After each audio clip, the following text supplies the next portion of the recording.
Welcome to the Cash Flow Project Podcast. Are you looking to better your financial situation by increasing your cash flow? Too busy to hunt for real estate deals or don't know where to start? Then you're in the right spot. Join us as we dive in and talk about investing for cash flow using multifamily real estate.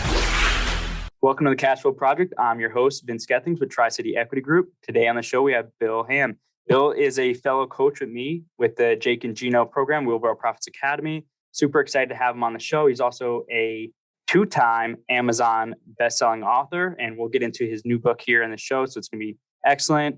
Very excited. Let's get into it. Bill, welcome to the show. I appreciate it. Thanks for having me back.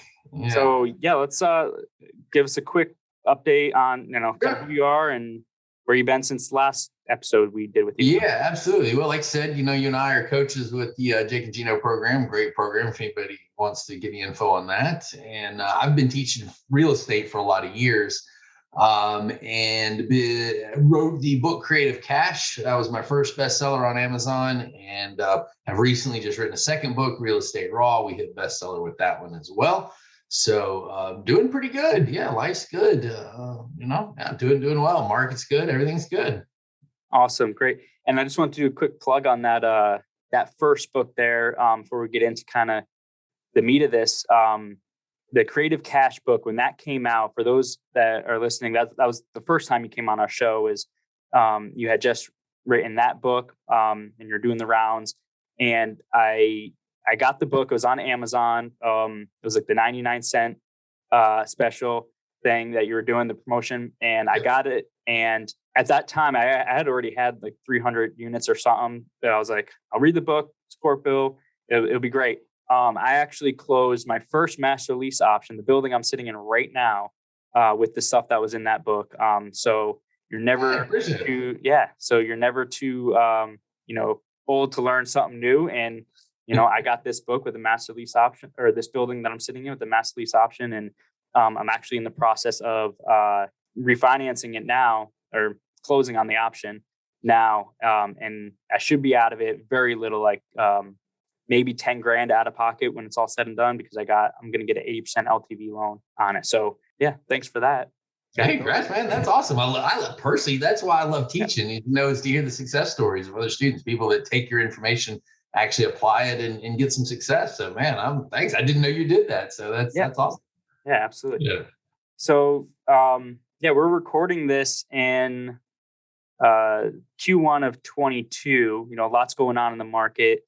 What are your thoughts and sentiment about where we are in this cycle? I know you're big on the real estate cycles. Mm-hmm. And let's get an update on what Bill Ham is thinking. Yeah, I first comment, real estate's always good to own. I mean, there's only one better time to own real estate, and that was yesterday. So, it's like we kind of can get stuck in all of this, conversation about where's market going to go, is it up, is that, we can really over encumber ourselves with all that. Now, it's certainly an important conversation. I definitely have a lot of opinions, but my first and foremost opinion is don't worry about it. Buy a good deal, learn what a good deal is, learn how to underwrite. You don't have much else to worry about besides that. If you know what a good deal is, you're probably going to be all right. All right, now, are there details and things that we need to worry about? Absolutely, of course, yes. And I am big on market cycles, and I think that we are sort of nationally speaking, we are probably sort of peaking out in the real estate cycle for a little while. Certain cities, certain submarkets can certainly still be doing different things. It can be very, on the rise still. But I think nationally speaking, we're probably seeing prices that are going to level out for a little while. I strongly do not think we're going to have any kind of crash in value. I do not think we're going to see a decline in value. And even in 08, and I've been here for 16 years, even going through the 08 cycle and all that, we didn't see prices plummet much, really. We saw rent come down a little bit. Prices, even in the multifamily space, didn't really crater. Single family did, but multifamily did not. And I don't think we're going to see a real decline in values again. What I think we're going to see is a slowing down of transactions, number one. Number two, I think we're going to see the lenders start to tighten up some criteria. And where I think you're going to see the criteria tighten up the most is on older properties. And that's why I wrote that book, Creative Cash, because I think you're going to see a lot of transactions done with seller financing master lease options as you've just completed, things like that going forward. And then we're going to kind of go into that creative financing cycle, because for a little while debt will retreat. There's interest rates rise, deals maybe where somebody overpaid a little bit and their numbers aren't great. Those are going to be hard to finance when rates go up and things like that. That's where you're going to have creative financing really jump in. So that's kind of what I think we're looking at. A little bit of a cooling off, certainly not a crash. It's always good to own and buy real estate. So certainly don't sit on the sidelines waiting to just jump in on the perfect day. That never happens. My only regret in the real estate business, I didn't buy more of it.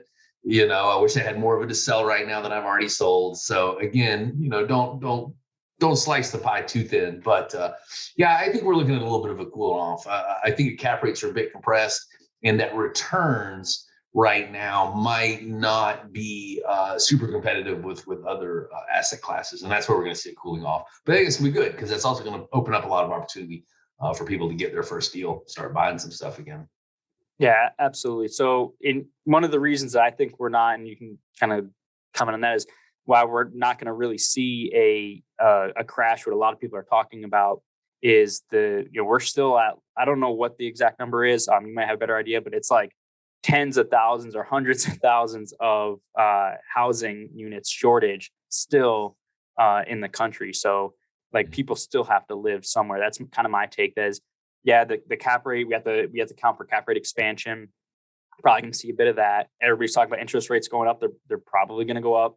But at the same time, we're still in a huge, huge shortage for 2 years of construction stoppage throughout the country. So what are your thoughts on that? Yeah, there's a counterbalance to every argument these days. And this conversation I have a lot. It's like you can say, well, things should do this because of this. And for every argument, there's this complete opposite that can make everything you just said completely not true. And so it's hard to kind of navigate, because you're like, well, okay, inventory is low, so prices should go up. Yeah, but returns are down, so prices should come down.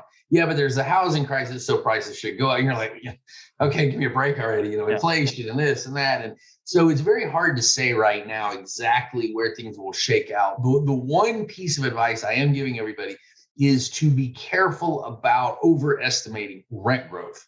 That's the one area that I would be careful. Don't really worry so much about the prices and prices coming down.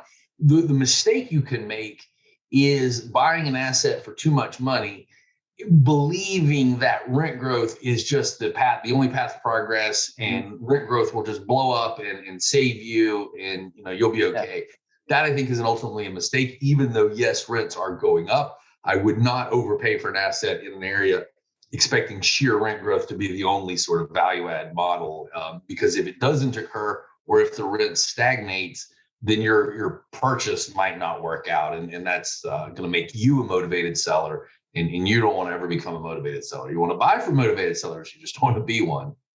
Yeah, absolutely. And the reason the rent growth is so important is it's such a sensitive lever in when you're, going through an analysis. Like if you go from like a 3 to a 3% rent escalator or year-over-year rent growth to like a 5%, all of a sudden you're like, I'm a genius. Like, right, your IRR just goes off the chart all of a sudden. Yeah, a lot of people don't realize how how that 2% or whatever it is, like how much that actually affects a deal. It's a very, very sensitive lever. Use it wisely, and if you're not sure, if you're not 100% sure on your market, then just be conservative on it. Stick to the average or whatever the trailing X amount of years, 10 years or so, what the rent growth is in that market, submarket.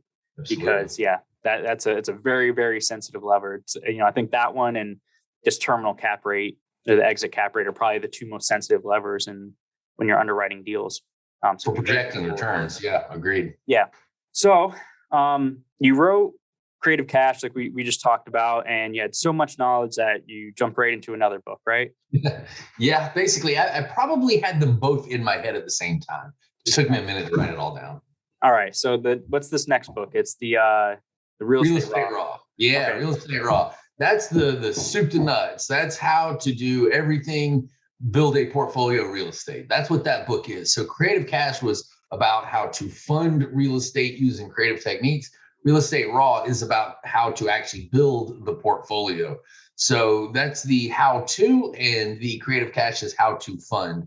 And so the combination of the two books, you should be pretty set up to go out and build a real estate portfolio.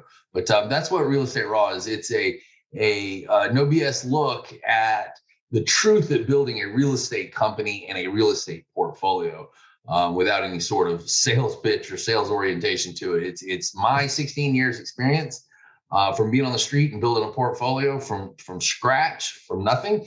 All in a one-page book or a one-stop book, not one page, but one book. Yeah, and that's Real Estate Raw. So it's a step-by-step. Starts off very basic, assuming you know nothing about real estate, and shows you every single step that you need to follow to get to a portfolio. And kind of like you pointed out about Creative Cash, in this book, there's also levels that you'll get to for the experience. So it starts off where anyone can pick the book up and read it and understand. And if you're already advanced in the business, you'll probably skip forward a little bit, and then you'll get to stuff that's a lot more complicated towards the middle and the end. So there's something in there for everybody. Cool. Is it going through the perspective of an investor that is like going vertically integrated? Because I think your companies are vertically integrated, correct? They are. I do. Yeah, I created a management company as well. There is sections in there if you want to discuss that. Yes. So it doesn't come from the point of view of you must vertically integrate or you will vertically integrate. It's not like that. I do go into the management and the things you need to kind of consider if you want to start a management company or you want to get into management. But the book has not come from the complete perspective of you need to be vertically integrated to be successful. Because you do not. You can certainly outsource third-party management and still be quite successful. That's a business choice. That really has nothing to do with real estate. That's whether you want to be that level of entrepreneur or not. You know, whether you want to go vertically integrated. I've known people that were very successful that are vertically integrated, and I've known people that were very successful not being vertically integrated. So it's not to say one is the right way and one is the wrong way. That's up to you. But the book kind of will show you both paths, whichever you want to choose. Nice. So they can get now that both of them are out and on, you can get them on Amazon. Which one would you recommend a reader read first? Probably read Real Estate Raw first, okay, because that's going to give you the nuts and bolts of how to actually build a business. And then Creative Cash is going to come and fill in the gaps on how do you fund some of those things. So read Real Estate Raw first. Yeah, I kind of probably wrote them in the wrong order. It's like I should have wrote Real Estate Raw first, but go ahead and read that one first. That'll give you the mechanics of building a portfolio. And then you can pick up Creative Cash and you'll really see where all of those techniques like you use, the lease option, fit in with all of the deal analysis and everything else that I teach you in Real Estate Raw. Because like even yourself, if you didn't know how to actually analyze the underlying asset, you would have never been able to successfully offer a master lease option. Mm-hmm. Even if you knew how to use master lease options and you're a master at master lease options, you still have to analyze the deal. You still have to look at the underlying asset and its income and revenue.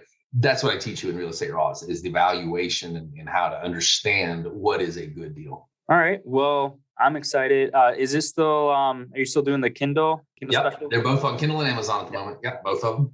Great. So Kindle, Amazon, we definitely have to get those. I think I have it too. I read like the first couple chapters, really good stuff. So definitely get those if you're listening. Great books. Well, what else is up? What else are you working on?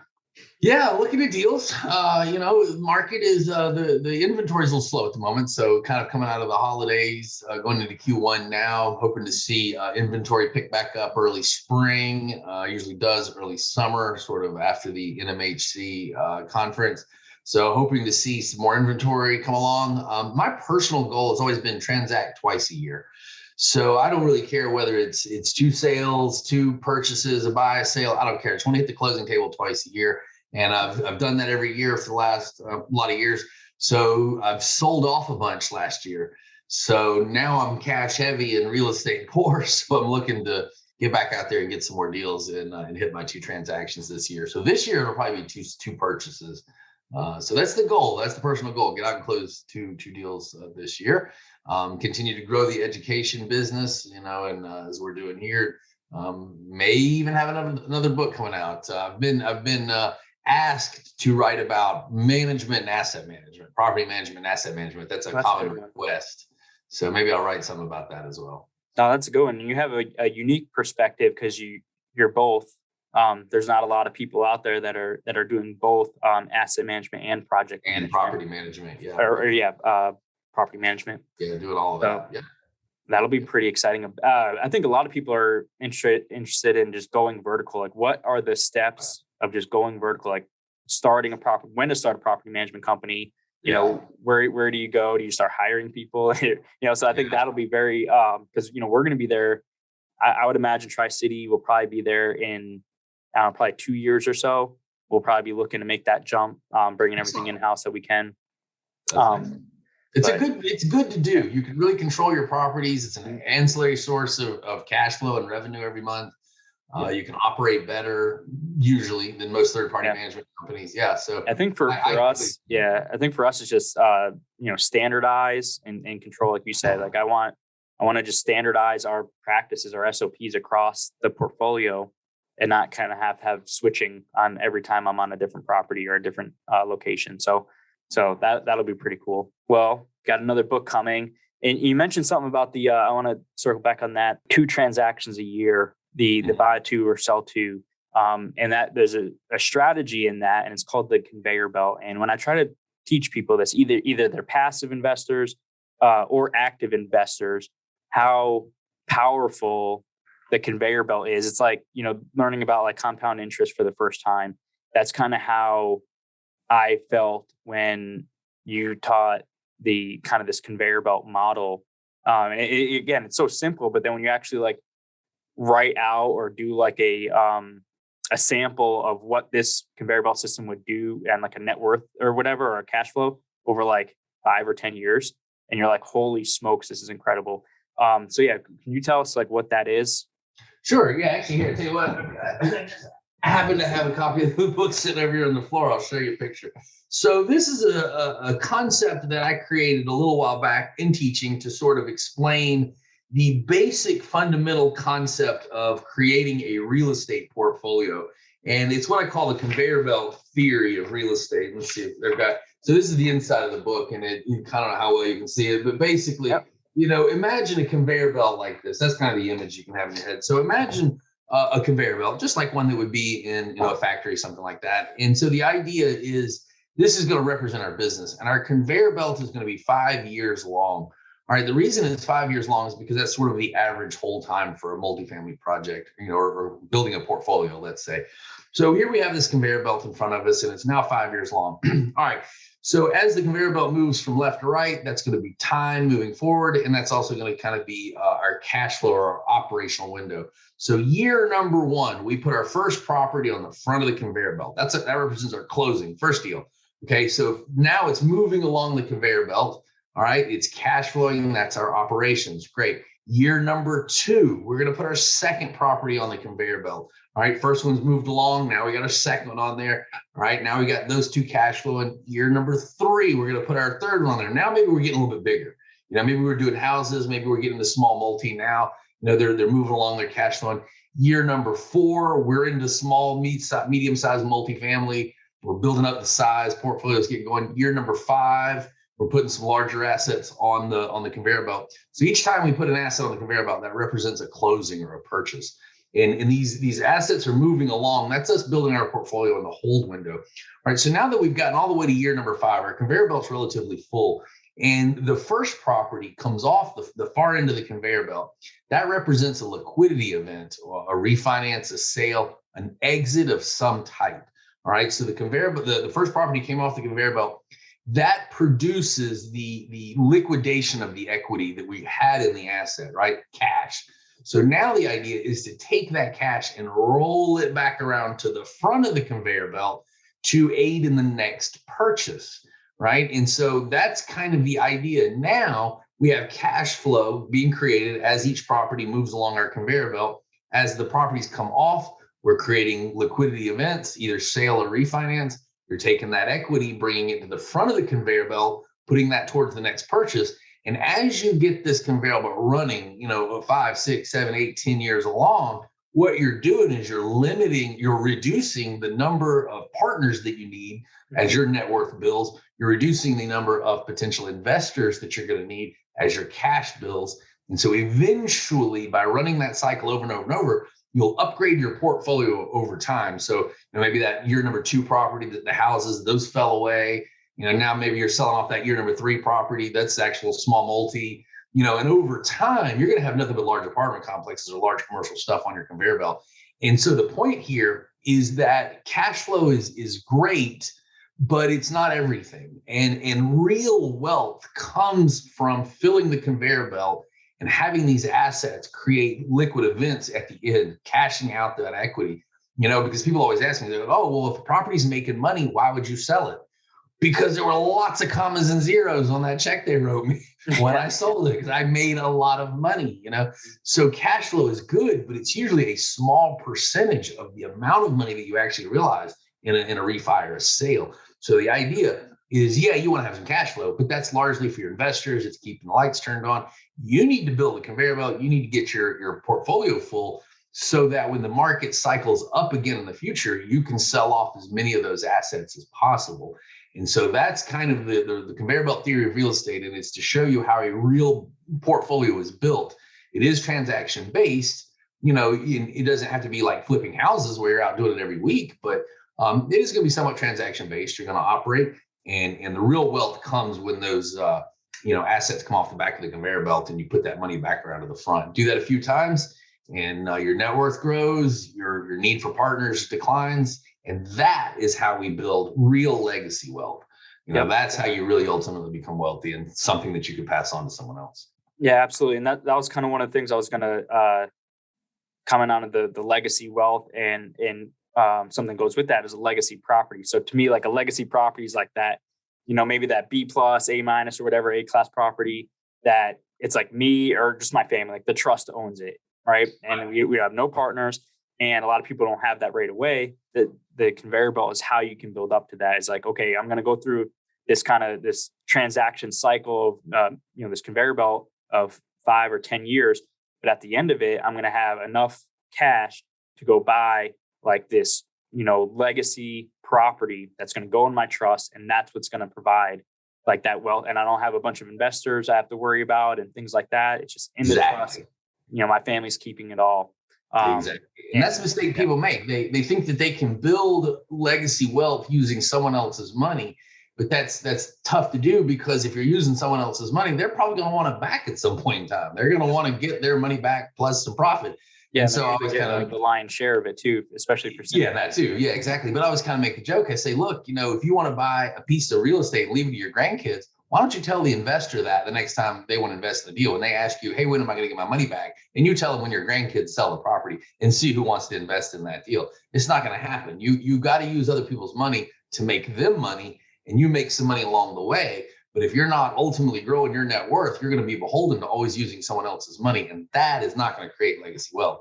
Kind of like you're saying here, Vince, you've got to start taking some of those properties off the conveyor belt, that they're yours alone and they're in your trust and in your portfolio. They're not part of all the rest of it. That's legacy wealth. And it's very hard to do with a lot of other people's money. Yep. And as long as you're, now that you guys know about it, just kind of getting that consciousness of like, this is the clarity. This is what I'm going to be doing for the next couple of years. But the end goal should, be this is, 10 years. This is what I'm going to do. I'm going to be working on building that legacy wealth, generational wealth in those type of properties. So that's what we're doing. And we're actually doing full cycle on our first deal, our first apartment deal. And next week we should be closing it. So that'll be the first 50 unit off of our conveyor belt, the end of our conveyor belt that we bought like 2 or 3 years ago. So, and it's not always 5 years. I mean, sometimes shorter, sometimes longer. It just depends. It's just an analogy, but market cycle has been linked. Yeah, and exactly. And it's always fluid. So 5 years is the target, but for a lot of us, we got into properties that we could afford.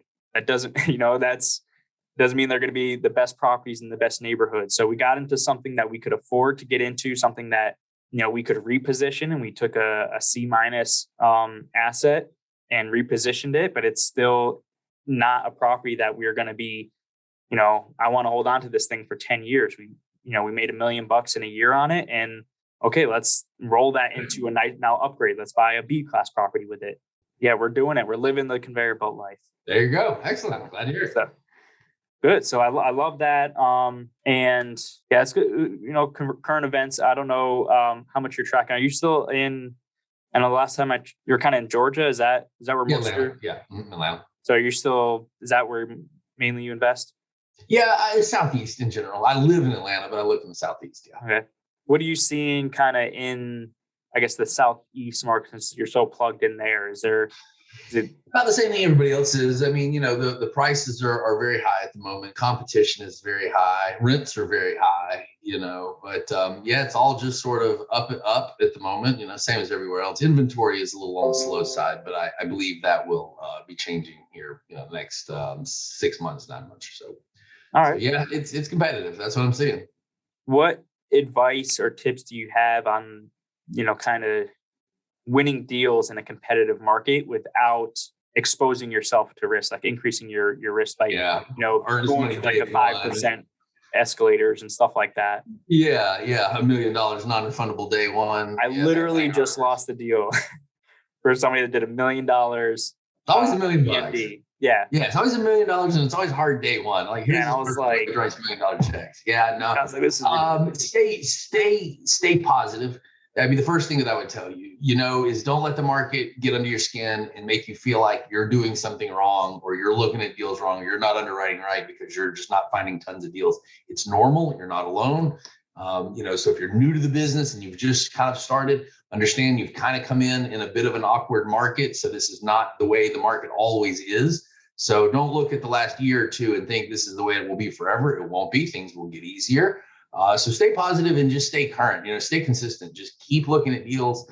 You need to look, like you said at the beginning of the call, you need to be looking at 3 to 5 deals every single week, and that, so you just really need to be grinding and looking at deals with a proper expectation of results, which is going to be a bit muted today because deal flow is slow and prices are up. So just stay positive. Don't get too frustrated, and know that this will change. That's probably what I'd really tell everybody today. How many deals would somebody normally look at before they get one that, they can swing at? Like, what's 80. the normal ratio? Well, you're usually close around 1 in 80. Yeah, 1 in 80. Yeah, what I have found is, just rough numbers. Out of 80, you might find 25 that are like, hey, that's pretty close, and you make pretty serious offers on 10 or 15 of them, something like that. You probably are going to get to a highest and best out of maybe 5 of them, something like that. 3 of them, 4 of them, you might really get accepted offers on. Your attorney is going to over negotiate and kill at least 1 of them. Their attorney is going to over negotiate and kill at least 1 of them. 1 of them, you'll probably find something wrong in due diligence, and you'll finally get that last one closed. So that's a rough breakdown, 1 to 80.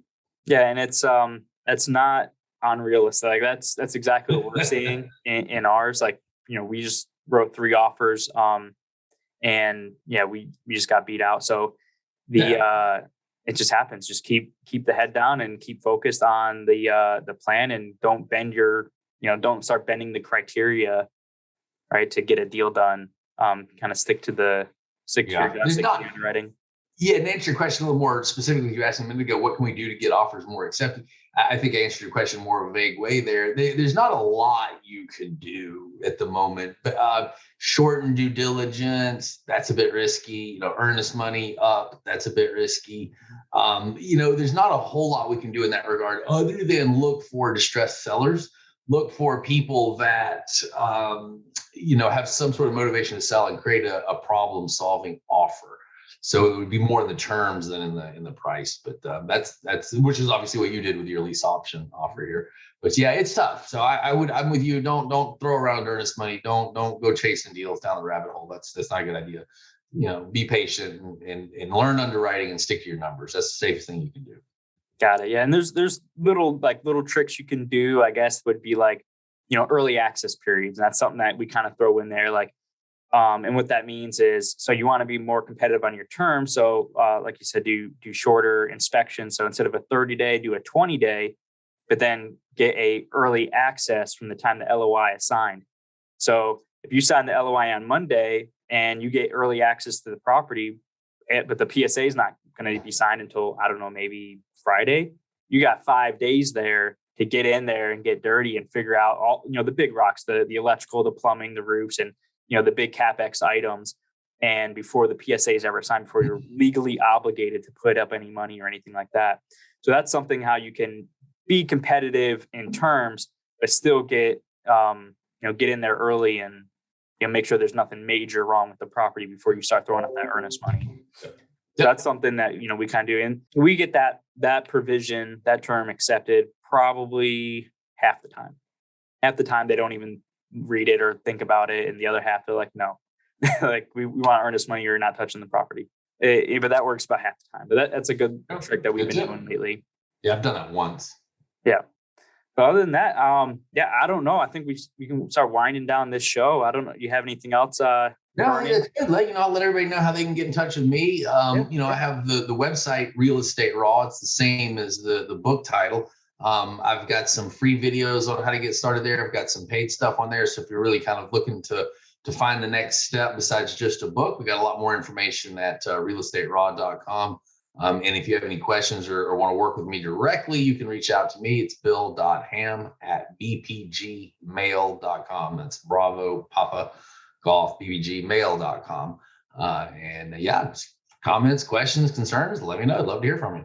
Love it. And you're gonna be at all the at least all the Jake and Gino shows, right? Or conferences. Absolutely. Yeah. We got big MM5 coming up later this year. Do you do any of the other ones? I usually go to a lot of the other ones. Yeah, I don't go to all of the Money Mixer events, but I'm almost at all of the education events. Yeah, I'll be going. Yeah. What about outside of Jake and Gino? Do you do any like kind of the bigger national ones? I did not go to NMHC this year, which is going on right now.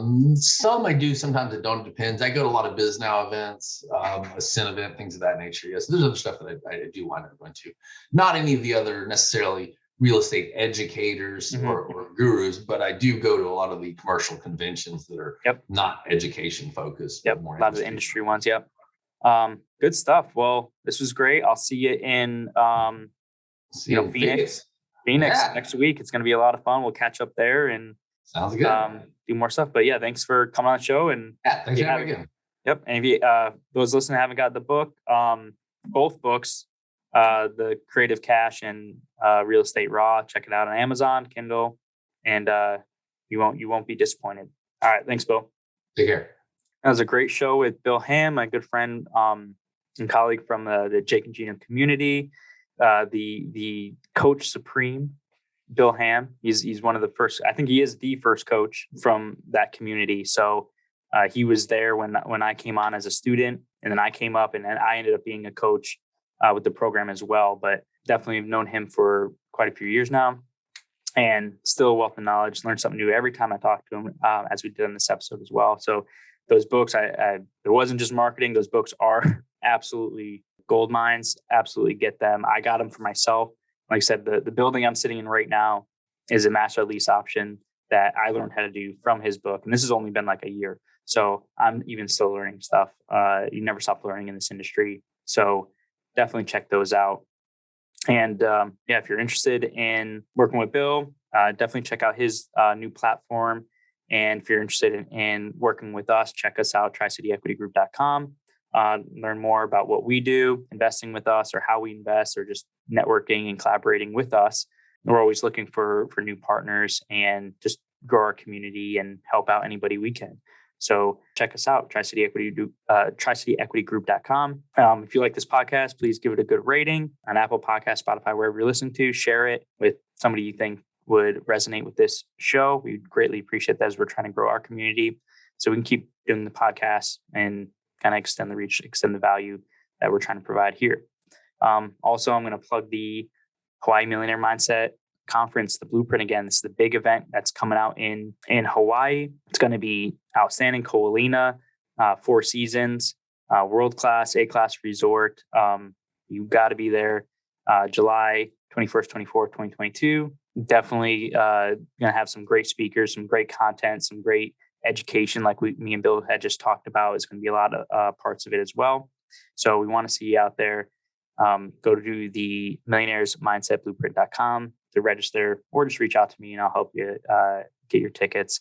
And we also have heavily discounted rooms available at Marriott, Disney Alani, and the Four Seasons too. So you can bring your whole family, turn it into a vacation.